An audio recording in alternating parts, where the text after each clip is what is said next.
Imagine waking up, right? Like you open your eyes and you're surrounded by this luxury you barely recognize. Oh, yeah. And then it hits you.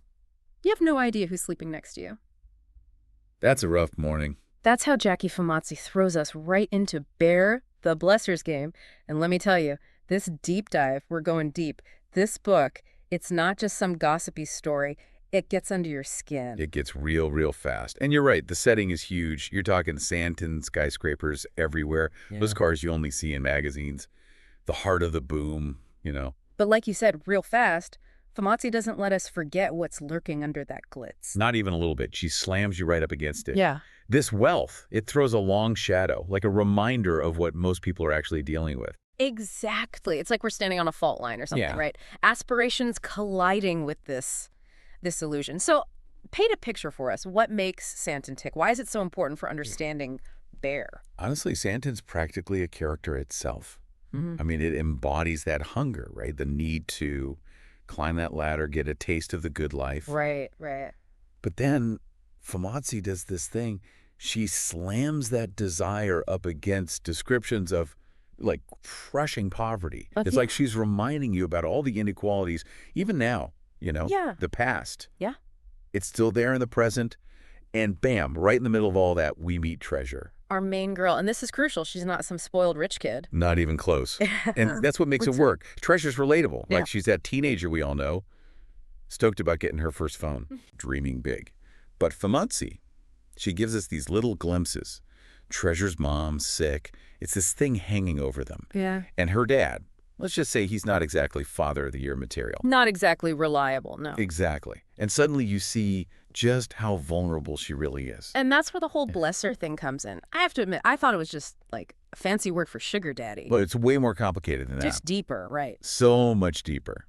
This book, it digs into the power dynamics, the control. It's not just a simple transaction. Okay. A blesser, they're playing a role. They come in like, I'm your mentor, I'll guide you, offering all this support, a shortcut to that luxurious life Treasure wants.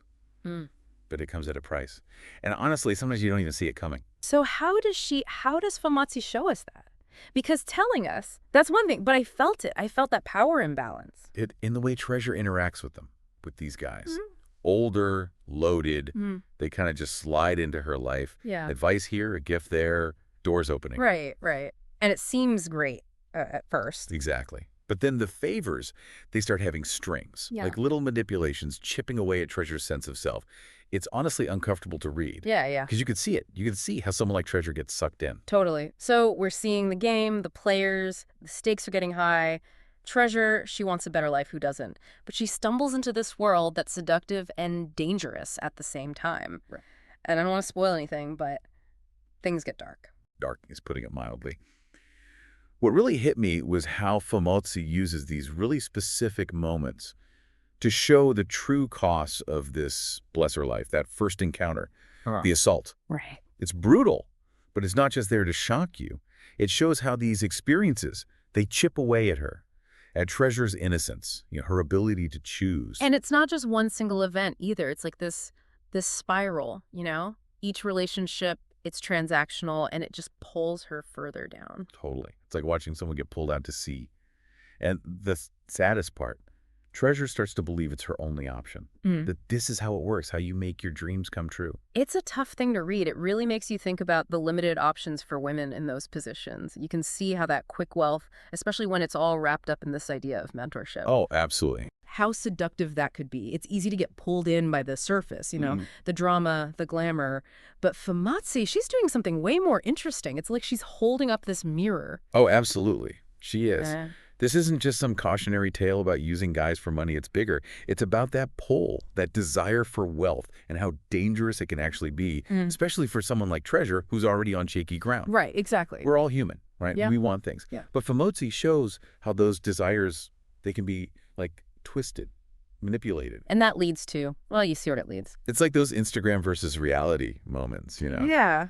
Except this is someone's life. Yes. And it makes you think, right? Like, is all that showing off harmless? Or is it feeding those same desires that push Treasure further into this whole blesser world? Big question. Huge.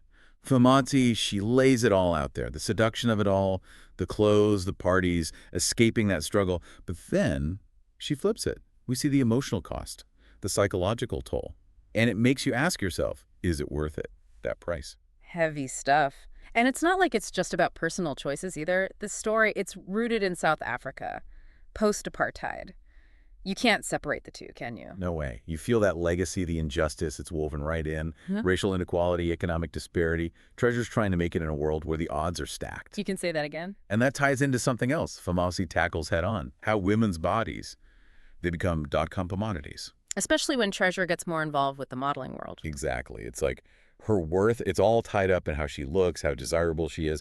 The pressure is constant. To fit this mold. This narrow, impossible mold. And it's heartbreaking. You see how that pressure, it robs Treasure of her agency. It's like she's not in control of her own story anymore. So she's not even a person anymore. Right. Her body, her whole being, it's a product to be used, exploited. That's something that resonates way beyond the book itself. That's real life. 100%. And that's what makes Bear so powerful. It's a story that sucks you in, but it's also this razor-sharp commentary. You're invested in Treasure, but you're also confronting some really uncomfortable truths about the world we live in. It's the kind of book that stays with you. Like you said earlier, that ending, it's not a fairy tale. Not even close. And honestly, that lack of a neat ending, that's what makes Bear so haunting. Phamotse doesn't give us easy answers. She leaves us with this feeling, this unease, and a million questions. Like she's saying, here's the reality, now what? It really gets under your skin. It's not one you just finish and toss aside. It sticks with you. It does. And I think part of that is, like we were saying, those unanswered questions. That's what makes it so haunting. Phamotse, she doesn't wrap it all up in a bow. No easy answers. You're left wrestling with these things, the consequences, you know? Yeah. When the lines get blurry, when it's hard to tell what's right, what's wrong. What's survival. Exactly. We like things tied up neatly, right? Even when it's messy, we want a simple solution. But Bear, it defies that. It refuses. And what's amazing is Phamotse talks about this, like, directly. In the author's note, the postscript, hearing about her own life, her experiences writing it, Yeah. it adds this whole other layer. It's not just a story anymore, is it? Right. It's real lived experience, stuff that often gets pushed aside. Exactly. It's like she's giving a voice to the silenced. And it reminds us these issues, these power dynamics. The pull of money, what people will do to get it, to get ahead. That's not just in South Africa. Not even close. It's everywhere. It's human. Maybe closer to home than we'd like to think. Makes you wonder, right? Absolutely. And that's what I really want you to take away from this deep dive, from Bear. Yeah, it's set in a specific place, but those core themes, ambition, exploitation, craving that better life, even if it costs you, that's universal. So I gotta ask, have you ever felt that pressure to project a certain image, even if it meant compromising what you believed in? Or maybe seen it happen to someone else, maybe someone close to you. It might not be as intense as Treasure's story, but those lines, they can get blurry. So where's your line? That's what Bear made me think about. It's a conversation starter, for sure. And I hope it's got you asking some of those tough questions, too. Thanks for diving deep with us.